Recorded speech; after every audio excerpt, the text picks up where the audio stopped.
دینی فرض ہوگا۔ ایسا عظیم خطاب جو صرف ہندوستانی کی سرزمین پہ نہیں بلکہ عرب و عجم، یورپ، افریقہ، سارے بر اعظم میں مقبول، اور یہ مقبول ہونا یہ سب سے بڑا فیضان ہے مخدوم اشرف کا، یہ کرم ہے ان کا۔ کون نہیں جانتا شیخ طریقت کو؟ حضور شیخ طریقت حضرت علامہ مولانا مفتی سید نعیم اشرف اشرفی الجیلانی، سجادہ نشین آستان عالیہ اشرفیہ احمدیہ جائز،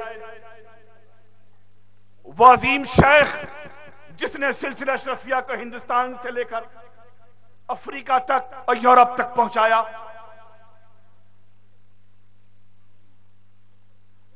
اسی شیخ طریقت کے عظیم شہزادے، اس جانشین سرکار مخدوم اشرف کے نور نظر کا نام ڈاکٹر سید علی اشرف ہے۔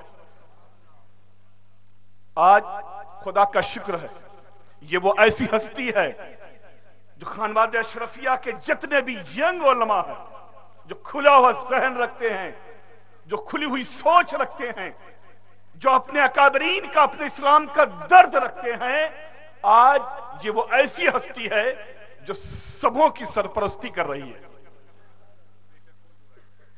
اور ہم بہت فخر سے کہتے ہیں کہ اگر ہمارے اکابرین کی صف میں شیخ الاسلام ہے تو ہم نوجوانوں کی صف میں ہماری سرپرستی کرنے کے لیے افضل العلماء ڈاکٹر سید علی اشرف ہے۔ یہ کرم ہے مخدوم اشرف کا۔ ایسا عظیم خطاب ہم اور آپ سماعت کرنے کے لیے بالکل ذہن کو تیار رکھیں۔ ان کے ایک ایک لفظ پر آپ غور کریں، ایک ایک لفظ پر غور کریں، اپنے دلوں میں اتارتے چلے جائیں۔ ذرا سا آپ ادھر ادھر ہوئے، ان کی بات کہاں نکل جائے گی آپ سمجھ نہ پائیں گے۔ لہذا میں افضل العلماء، رہبر شریعت، اولاد غوث اعظم حضور ام محترم ڈاکٹر سید علی اشرف اشرفی الجیلانی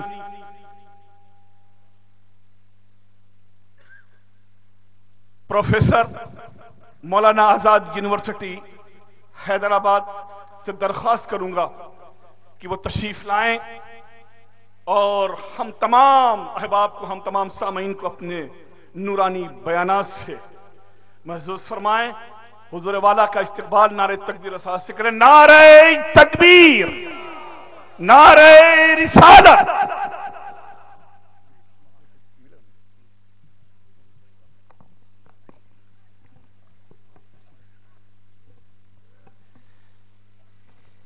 ان الحمد للہ نحمده ونستعینه ونستغفره ونؤمن به ونتوکل علیہ ونستهدیه ونستلهمه ونعوذ به من شرور انفسنا ومن سیئات اعمالنا ونعوذ به من العی والحسر كما نعوذ به من السلاطة والحذر ونعوذ به من العجب بما نحسن كما نعوذ به من التكلف بما لا نحسن ونشهد ان لا اله الا الله وحده لا شريك له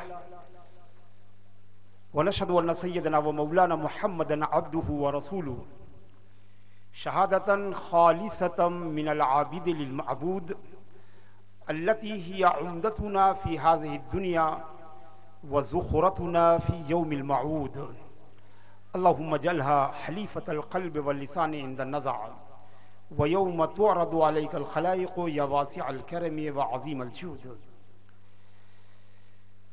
اللهم صل وسلم وبارك على سيدنا ومولانا وحبيبنا وشفيعنا محمد وعلى آله وصحبه أجمعين أما بعد فأعوذ بالله من الشيطان الرجيم بسم اللہ الرحمن الرحیم قل انما انا بشر مثلکم یوحى الی انما الہکم الہ واحد فمن كان يرجو لقاء ربه فليعمل عملا صالحا ولا يشرك بعبادة ربه أحدا.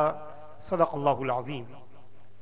وقال الله تبارك وتعالى مخبرا وعامرا أعوذ بالله من الشيطان الرجيم إن الله وملائكته يصلون على النبي يا أيها الذين آمنوا صلوا عليه وسلموا تسليما. اللهم صل على سيدنا ومولانا محمد وعلى آل سيدنا ومولانا محمد كما تحب وترضى بأن تصلي عليه. بانی بز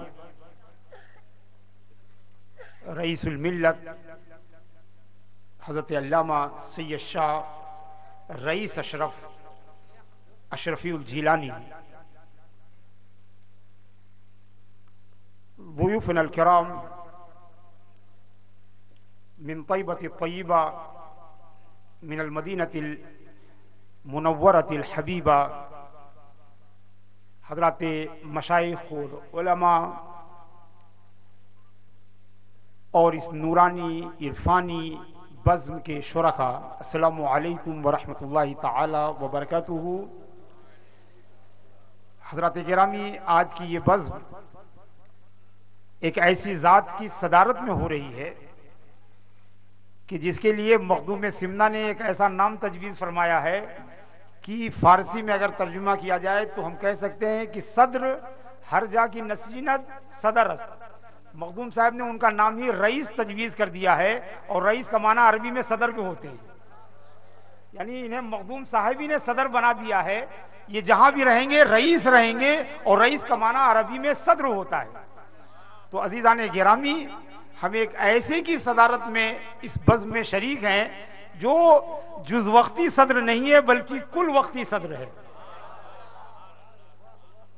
عزیزان گرامی، آپ حضرات آرام سے بیٹھ جائیں. جو حضرات جانا چاہتے ہیں ان سے گزارش ہے کہ ذرا جلدی سے نکل جائیں تاکہ بقیہ لوگ جو ہے وہ اطمینان سے گفتگو سن سکیں. آج میں پہلی بار اس دیار میں آیا ہوں. جب میں 1992 میں جب میں لیبیا میں اپنا ایم فل کر رہا تھا تو میں نے بلازری کی کتاب فتوح البلدان میں کھمبات کا ذکر پڑھا تھا. بلازری نے نقل کیا ہے کہ ہندوستان کی زمین پر کیرل کے بعد سب سے پہلے مسلمانوں نے کھمبات میں قدم رکھا.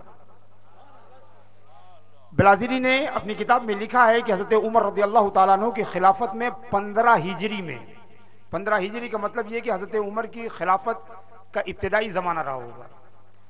اس میں عمان اور بحرین میں جو مسلمان امیر تھے، حکم الثقفی جو ہے، انہوں نے مسلمانوں کی ایک گشتی ٹکڑی کو ہندوستان کی طرف بھیجا، اور وہ گشتی ٹکڑی سب سے پہلے اس نے کھمبات کی زمین پر قدم رکھا.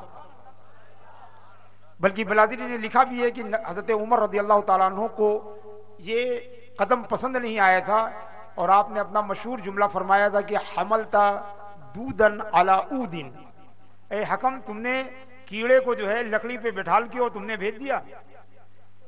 یعنی اس زمانے میں جہازرانی اتنی ترقی یافتہ نہیں تھی، اور حضرت عمر رضی اللہ تعالیٰ عنہ امیر المومنین اور خلیفۃ المسلمین کی حیثیت سے ایک ایک مسلمان کی جان کو قیمتی سمجھتے تھے.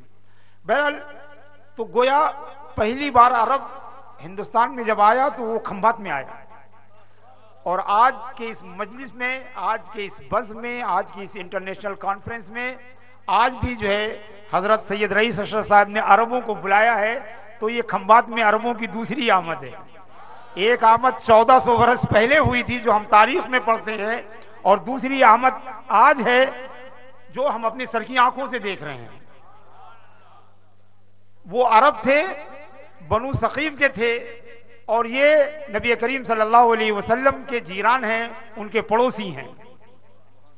اللہ تبارک و تعالی اس جلسے کو قبول فرمائے اور اس کے پیغام کو دور دراز تک پہنچائے. ایک بار ذرا محبت کے ساتھ درود پڑھیے. اللہم صلی علی سیدنا و مولانا محمد وعلی آل سیدنا و مولانا محمد وبارک وسلم. حضرات گرامی، بنیادی طور پر یہ انٹرنیشنل کانفرنس ایک عرس کی تقریب میں ہو رہی ہے. میں اپنی گفتگو کا آغاز ایک